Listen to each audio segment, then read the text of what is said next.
Hi friends, welcome to news pocket.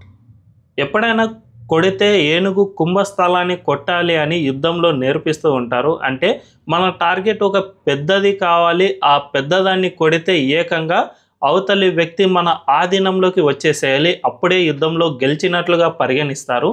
ప్రస్తుత రాజకీయాల్లో Congress party ఈ సూత్రాన్ని పూర్తిగా మర్చిపోతుందా అని అనుమానం అయితే వ్యక్తమవుతుంది. జనరల్గా కాంగ్రెస్ పార్టీ అనేక సార్లు మోదీ ప్రభుత్వం పలానా దాంట్లో కుంభకోణాలు చేసింది, సుప్రీంకోర్టు దీంట్లో ఇంటర్వ్యూన్ కావాలి అనే విధంగా అనేక సార్లు సుప్రీంకోర్టు మెట్లెక్కింది. ఎస్ఐఆర్ నుంచి కొన్నేళ్ల క్రితం జరిగిన డిమానిటైజేషన్ వరకు అన్నిటినీ విషయాల్లో మోదీ ప్రభుత్వం ఏ చిన్న నిర్ణయం తీసుకున్నా కూడా సుప్రీంకోర్టుకు వెళ్ళడం, అక్కడ ఇందులో కుంభకోణం ఏమీ జరగలేదు, ఇవన్నీ ఒట్టి ఆరోపణలు మాత్రమే అని సుప్రీంకోర్టు తేల్చి చెప్పడం, తద్వారా అవమాన భారాన్ని మిగుల్చుకుని బయటికి రావడం, ఇదే పదే పదే కొన్ని ఏళ్లుగా సాగుతూనే వస్తుంది. మోదీ అధికారంలోకి వచ్చిన 11 ఏళ్ల వరకు ఒక్కటంటే ఒక్క కుంభకోణాన్ని సైతం నిరూపించలేకపోయారు. అంటే కాంగ్రెస్ పార్టీ ఎంత దీనావస్థలో ఉందో అర్థం చేసుకోవచ్చు. ఇందులో ఎక్కడ మైనస్ జరుగుతుంది అంటే బీజేపీ విషయంలో ఎక్కడా కూడా కుంభకోణాలు ఎక్కడ జరగలేదు, దీనివల్ల మాత్రమే ఆ పార్టీ కుంభకోణం చేసింది అని ఎక్కడా కూడా నిరూపించడానికి కాంగ్రెస్ పార్టీకి సాధ్యం కావడం లేదు. సో కుంభకోణం జరగలేదు అనే విషయాన్ని పక్కన పెట్టి, ఈ కుంభకోణాల మాటనే పక్కన పెట్టి దేశంలో అనేక ఇతర సమస్యలు ఉన్నాయి, వాటిని పట్టించుకోకుండా జస్ట్ వీటిపై మాత్రమే దృష్టి సారిస్తుంది, తద్వారా చీవాట్లు తింటోంది. గతంలో కాంగ్రెస్ పాలనలో మాత్రం భారీ ఎత్తున కుంభకోణాలు జరిగాయి. వీటిని ప్రజల్లో తీసుకువెళ్లడంలో బీజేపీ పెద్ద ఎత్తున సక్సెస్ అయ్యింది. వీటిని ఒక్కసారి మనం పరిశీలిస్తే 2G spectrum scam, Colgate scam, Commonwealth games, దీంతోపాటు అగస్టా వెస్ట్‌ల్యాండ్ విఐపి హెలికాప్టర్ల కొనుగోలు, ఇలాంటి అవినీతి ఆరోపణలను బయటికి తీసుకురావడం వల్ల ఏకంగా యూపీఏ గవర్నమెంటే షేక్ అయింది. అంతేకాకుండా ప్రజల్లో కూడా కాంగ్రెస్ పార్టీ అంటే కుంభకోణాల పార్టీ అనే ముద్ర పడిపోయే విధంగా బీజేపీ జస్ట్ 4 ఇన్సిడెంట్లను తీసుకుని పెద్ద ఎత్తున ప్రచారం చేయగలిగింది. కానీ కాంగ్రెస్ పార్టీ ఇప్పటి వరకు సుప్రీంకోర్టుకు వెళ్ళిన అంశాలను ఒక్కసారి మనం పరిశీలిస్తే SIR, GST, CAA, CBI, EVMs, PMLA, UAPA, Aadhaar, Pegasus, Ram Mandir, Rafale deal, article 370, vote చోరీ, Gujarat riots, central vista, PM care funds, demonetisation, ఇలా అనేక విషయాల్లో కాంగ్రెస్ పార్టీ సుప్రీంకోర్టు మెట్లెక్కింది. దీంట్లో ఏ ఒక్కదాన్ని కూడా నిరూపించలేకపోయింది. కొన్నింట్లో అయితే మరీ ఫన్నీగా, అంటే ఎప్పుడైనా ఒక ఆరోపణ చేస్తూ ఉన్నామంటే దాంట్లో ఎంతో కొంత నిజం అయి ఉండాలి, కానీ కాంగ్రెస్ పార్టీ ఈ చిన్న సూత్రాన్ని సైతం మర్చిపోయి ప్రవర్తిస్తుంది. రఫేల్ డీల్ను మనం ఒక్కసారి మాట్లాడుకుంటే, ఎక్కడో విదేశీ పత్రిక తన సెంటర్ స్ప్రెడ్లో ఒక ఆర్టికల్ రాసింది. ఆ ఆర్టికల్లో ఎక్కడో చిన్న కుంభకోణం జరిగి ఉండొచ్చు అనే అనుమానాలను వ్యక్తం చేస్తూ ఈ ఆర్టికల్ను రాయగా, రాహుల్ గాంధీ మాత్రం దాన్నే ఆధారంగా చేసుకుని మన దేశంలో పెద్ద ఎత్తున వివాదాన్ని సృష్టించాడు. మోదీ గవర్నమెంట్ కుంభకోణాలకు పాల్పడింది, రఫేల్లో పెద్ద ఎత్తున డబ్బులను కాజేసింది అనే విధంగా రాహుల్ గాంధీ ఆరోపణలు చేశారు. అయితే ఈ విషయం కాస్త సుప్రీంకోర్టుకు చేరింది. అక్కడ పూర్తిగా విచారణ జరిపిన తర్వాత రఫేల్కు సంబంధించి అనేక రహస్య పరికరాలను అమరుస్తూ ఉన్నారు.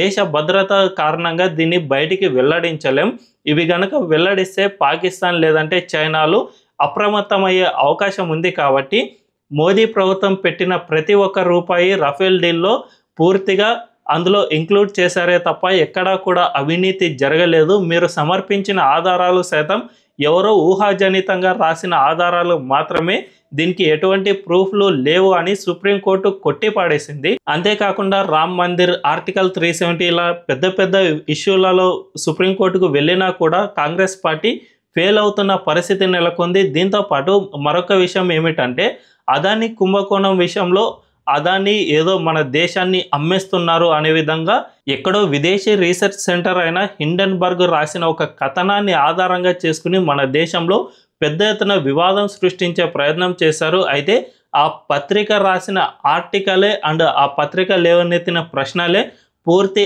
అసంబద్ధమని సుప్రీంకోర్టు ఆ తర్వాత తేల్చి చెప్పేసింది. వీటిని నార్మల్గా ఒక్కసారి పరిశీలన చేసినా కూడా ఇందులో పూర్తిగా ఆధారాలు లేని ఆరోపణలు ఉన్నాయి. కాబట్టి దీనిపై మనం పెద్ద ఎత్తున వివాదం చేస్తే ప్రజల్లో మనకే మైనస్ పాయింట్ వస్తుంది అని రాహుల్ గాంధీ ఎక్కడా కూడా చిన్న ఆలోచన సైతం చేయలేదు. ఆయనకు అంతగా ఆయన ఏదో జరిగిపోయింది అనే విధంగా ఒకటి క్రియేట్ చేద్దామని వెళ్ళిపోయారు. దీంతో చీవాట్లు తినడం, ఆ తర్వాత ప్రజల్లో వీళ్ళు పదే పదే ఫెయిల్ అవుతున్నారే తప్ప మోదీ ఎక్కడా కూడా అవినీతి చేశాడని నిరూపించడం లేదు. కాబట్టి ఖచ్చితంగా మోదీ చాలా క్లీన్ పర్సన్, ఆయన అవినీతి అనేది చేయడు అనే పర్సెప్షన్ ప్రజల్లో ఇప్పటికే వచ్చేసింది. దీంతో భవిష్యత్తులో ఎప్పుడైనా నిజంగా కుంభకోణం జరిగినా దానిపై వీళ్ళు మాట్లాడినా కూడా వీళ్ళపై ప్రజలకు నమ్మకం అనేది ఉండదు. వీళ్ళు పదే పదే ఇలాంటి వ్యాఖ్యలే చేస్తూ ఉంటారు. సో దీన్ని లైట్ తీసుకుందాం అనే పరిస్థితికి వచ్చినా ఆశ్చర్యపోనక్కర్లేదు. గతంలో మనం ఒక్కసారి పరిశీలిస్తే బీజేపీ అనేక కుంభకోణాలను బయటపెట్టింది, కానీ సుప్రీంకోర్టుకు లేదంటే పెద్దగా ఇష్యూ చేసింది మాత్రం మెయిన్గా 4 కుంభకోణాలు. ఈ 4 కుంభకోణాలే కాంగ్రెస్ ప్రభుత్వాన్ని మొత్తం షేక్ చేసేసిందనే చెప్పుకోవచ్చు. వాటిని ఒక్కసారి మనం చూసుకుంటే 2G స్కామ్ మనందరికీ తెలుసు. అప్పుడు కేంద్ర మంత్రిగా ఉన్న ఏ రాజా డిఎంకే పార్టీ నేత ఆయన్ను ఏకంగా జైలుకు తీసుకువెళ్ళి ఆయనతో రిజైన్ చేపించే పరిస్థితి ఏర్పడింది అప్పట్లో. సో ఒక మంత్రి రిజైన్ చేశారంటే ఖచ్చితంగా అందులో కుంభకోణం పాలు ఎంతో కొంత ఉంటే తప్ప ఆయన రిజైన్ చేయరు. కాబట్టి ఖచ్చితంగా దీనిపై అనేక తీర్పులు వచ్చాయి. దీంతో పాటు కోల్గేట్ స్కామ్ అంటే బొగ్గు గనుల కేటాయింపులో అనేక అవకతవకలు జరిగాయి అని సుప్రీంకోర్టుకు వెళ్ళగా ఏకంగా 2014లో మొత్తం 204 బొగ్గు గనుల వేలం పాటను మొత్తం క్యాన్సిల్ చేసేసి మళ్ళీ తిరిగి నిర్వహించాలి అని సుప్రీంకోర్టు తేల్చి చెప్పింది. అంటే వాటిని క్యాన్సిల్ చేయాలి అని చెప్పిందంటే ఖచ్చితంగా అందులో కుంభకోణం జరిగి ఉంటే మాత్రమే అలా చెబుతుంది. కాబట్టి ఖచ్చితంగా అందులోనూ కుంభకోణం జరిగింది అనే విధంగా బీజేపీ నిరూపించగలిగింది. ఇదే విధంగా కామన్వెల్త్, అగస్టా వెస్ట్లాండ్ ఇలాంటి కేసుల్లో కూడా అనేక మంది అరెస్టులు జరిగాయి. కాబట్టి ఈ విధంగా జస్ట్ 1 or 2 పట్టుకున్నా కూడా అది ఏనుగు కుంభస్థలాన్ని కొట్టిన విధంగా ఉండాలి. 2G స్కామ్ అనేది మన దేశాన్ని షేక్ చేసేసింది. ఏకంగా ఢిల్లీలో షీలా దీక్షిత్ ప్రభుత్వాన్ని మొత్తం గద్దె దింపి అరవింద్ కేజ్రీవాల్ లాంటి అవినీతి వ్యతిరేక ఉద్యమంతో అలాంటి వ్యక్తి అధికారంలో రావడానికి ఇది చాలా కీలకంగా ఉపయోగపడింది. అంటే ఒక రాష్ట్రంలో దేశ రాజధానిలోనే ప్రభుత్వాన్ని కోల్పోవడానికి ఇది కారణమైంది. దీంతో పాటు యూపీఏ గవర్నమెంట్పై అవినీతి మరక వేయడానికి చాలా కీలకంగా ఉపయోగపడింది. ఇప్పటికీ కూడా యూపీఏ గవర్నమెంట్ అనేక అవినీతి ఆరోపణలు ఉన్నాయి అని చెప్పడానికి ఈ 4 స్కామ్లను చాలా మెయిన్గా పరిగణిస్తూ ఉంటారు. కాబట్టి ఇప్పటికైనా రాహుల్ గాంధీ ఈ విషయంపై పూర్తి అవగాహన తెచ్చుకోవాల్సిన అవసరం ఎంతైనా ఉంది. ప్రతి చిన్న విషయాన్ని సుప్రీంకోర్టుకు తీసుకువెళ్ళడం ద్వారా అది ఎట్టి పరిస్థితుల్లో ఉపయోగపడదు సరికదా, తిరిగి వారికే దెబ్బ కొట్టే అవకాశం ఖచ్చితంగా ఉంటుంది. ఎస్ఐఆర్ లేదంటే పెగాసస్,